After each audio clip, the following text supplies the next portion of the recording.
असदुद्दीन ओवैसी ऐसा पॉलिटिशियन जिसकी स्पीच आग की तरह फैलती है। ये इंसान जिस भी शो में चला जाए उसकी टीआरपी उठ जाती है। ये आपकी अदालत में गया तो वो शो हाई हो गया, जी न्यूज की डिबेट में आया तो बाकी चैनल्स की डिबेट्स का बट्टा बैठ गया, आज तक को इंटरव्यू दिया तो बाकी शोज में होड़ मच गई कि ये इंसान मेरे में क्यों नहीं आया। अब इतना पॉपुलर इंसान है कि ऑल टाइम ट्रेंडिंग पर रहता है, पर फिर भी इसमें प्रॉब्लम क्या है, आखिर लोग क्यों डरते हैं इसके प्रधानमंत्री बनने से। तो आज की वीडियो में हम जानेंगे कि असदुद्दीन ओवैसी और उनकी पार्टी AIMIM का क्या इतिहास रहा है, और अगर असदुद्दीन ओवैसी प्राइम मिनिस्टर बन गए तब क्या होगा। तो शुरू करते हैं आज से 76 साल पहले से, जब देश में सारी रियासतों को मर्ज करने का काम सरदार पटेल कर रहे थे, और उसी कड़ी में हैदराबाद का नंबर आता है। और फिर 22 सितंबर 1948 आता है। इसी दिन हैदराबाद भारत में मर्ज हुआ था, वो भी करीब 40,000 लोगों की मौत के बाद। जी हाँ, 40,000 लाश बिछने के बाद हमें हैदराबाद मिला था। एक्चुअली जो निजाम था हैदराबाद का, उसके आगे दो चॉइसेस थे, भारत या पाकिस्तान में से किसी एक को चुन ले। पर निजाम चाहता था कि हैदराबाद एक इंडिपेंडेंट मुस्लिम देश बना रहे, पर भारत सरकार ने इस चीज को नहीं एक्सेप्ट करा, क्योंकि ऐसा हो जाने से हैदराबाद भारत के लिए कैंसर बन जाता। और फिर 13 सितंबर 1948 को ऑपरेशन पोलो लॉन्च करा। इस ऑपरेशन में भारतीय सेना ने हैदराबाद को इन्वेड करा, पर उनके लिए इन्वेड करना आसान नहीं था, क्योंकि हैदराबाद के निजाम के प्रोटेक्शन में उसकी आर्मी थी, जिनको रजाकार्स बोला जाता था। और इन रजाकार्स को मजलिस-ए-इत्तेहादुल मुस्लिमीन के लीडर बहादुर यार जंग ने 1938 में निजाम की प्रोटेक्शन के लिए खड़ा करा था। और फिर आजादी के समय यानी कि 1947 के आसपास रजाकार्स का लीडर कासिम रिजवी को बनाया जाता है। और कासिम रिजवी उस समय मजलिस-ए-इत्तेहादुल मुस्लिमीन के भी लीडर थे। इन रजाकार्स और MIM का मोटिव ये था हिंदुओं को सप्रेस करना, निजाम की प्रोटेक्शन करना और इस्लाम का परचम को बुलंद रखना। और इन दोनों ने मॉडर्न मुस्लिम्स और हिंदू से बैर ले रखा था, दोनों इनसे चिढ़ते थे। और फिर रजाकार्स के हारने के बाद हैदराबाद का भारत में विलय हुआ और कासिम रिजवी को अरेस्ट कर लिया गया और मजलिस-ए-इत्तेहादुल मुस्लिमीन को बैन कर दिया गया था। और फिर समय बीता और फिर कुछ समय बाद कासिम रिजवी को रिहा करा गया, पर उनके आगे एक शर्त रखी गई कि वो रिहा होने के 48 घंटे के भीतर भारत छोड़ देंगे। और उन्होंने रिहा होते ही पाकिस्तान जाने का निर्णय ले लिया और फिर वो पाकिस्तान में बस गए। और मजलिस-ए-इत्तेहादुल मुस्लिमीन से कुछ समय बाद बैन हट गया। फिर इस गद्दार पार्टी ने अपना नाम बदलकर ऑल इंडिया मजलिस-ए-इत्तेहादुल मुस्लिमीन रख दिया। और फिर यह पार्टी हैदराबाद में मजबूत होती चली गई। हैदराबाद लोकसभा कॉन्स्टिट्यूंसी पर 1984 से आज तक इसका कब्जा है। 1984 से 1999 तक हैदराबाद के सांसद सुल्तान सलाहुद्दीन ओवैसी थे, और 2004 से अभी तक उन्हीं के बेटे असदुद्दीन ओवैसी हैदराबाद के सांसद हैं। और तो और हैदराबाद कॉन्स्टिट्यूंसी में 6 विधानसभा सीटें आती हैं, जिसमें से 5 पर इसी पार्टी का कब्जा है। बस एक घोषा महल की सीट ऐसी है जिस पर टाइगर राजा सिंह विधायक हैं। और अगर आप ऐसा सोच रहे हैं कि ओवैसी के काम इतने अच्छे हैं जिनकी वजह से वो हर बार निर्विरोध जीतते हैं, तो आप एकदम गलत सोच रहे हैं। ओवैसी के वहां पे जीतने का मात्र एक कारण है, वो कारण ये है कि वहां 70% मुस्लिम वोटर्स हैं, सिर्फ इसलिए वो वहां जीतते हैं। सारा मुस्लिम उनको वोट देता है। सोचिए, जिस पार्टी का ऐसा देश विरोधी रवैया रहा है और कट्टर मुसलमान जिस पार्टी के समर्थक हैं, उसी पार्टी के लीडर असदुद्दीन ओवैसी अगर भारत के प्रधानमंत्री बनते हैं तो क्या हाल होगा। तो सबसे पहले आप असदुद्दीन ओवैसी का ये बयान सुनिए।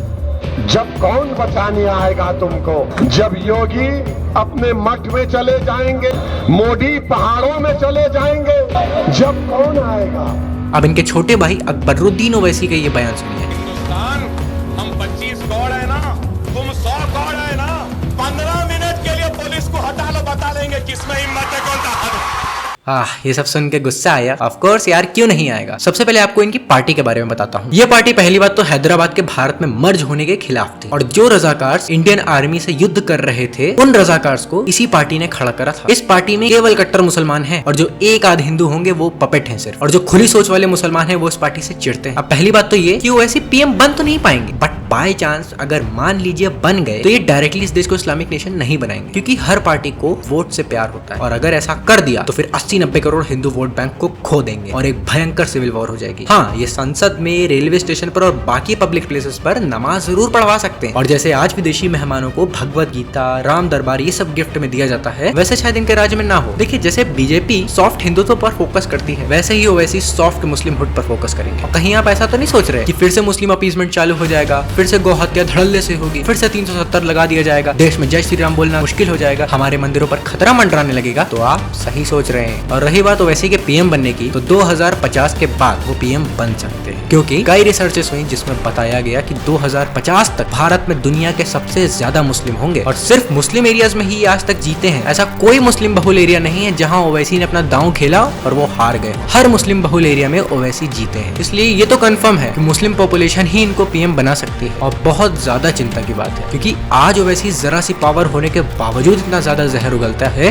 तो सोचिए PM बनने के बाद हिंदुओं को क्या हाल करेगा। और एक बात, इसका पीएम बनना भी कंफर्म है, क्योंकि जहां मुसलमान मेजोरिटी में आता है वो वहां अपना नेता चुनता है। 2050 के बाद तो मुसलमान भारत में मेजोरिटी में हो गई, तो हम लोग इस बात से अवॉइड नहीं कर सकते कि वो वैसे पीएम नहीं बनेगा। और उसके पीएम बनने का मतलब है दूसरा पाकिस्तान। फिलहाल क्या कर सकते हैं, हर कोई ये सब जानता है पर कोई कुछ नहीं करता। जो प्रगतिशील मुस्लिम्स हैं वो खुद ओवैसी से चिढ़ते हैं, पर हिंदू जो खुद संगठित नहीं हो पा रहा है वो भला क्या ओवैसी को हराएगा। इसलिए हिंदुओं संगठित हो जाओ, एक रहो और स्वाभिमान से जियो, ताकि ओवैसी जैसे अगर 1000 भी आ जाए ना तब भी तुम्हारा कोई भी बाल विवाह ना कर पाए। जय श्री राम।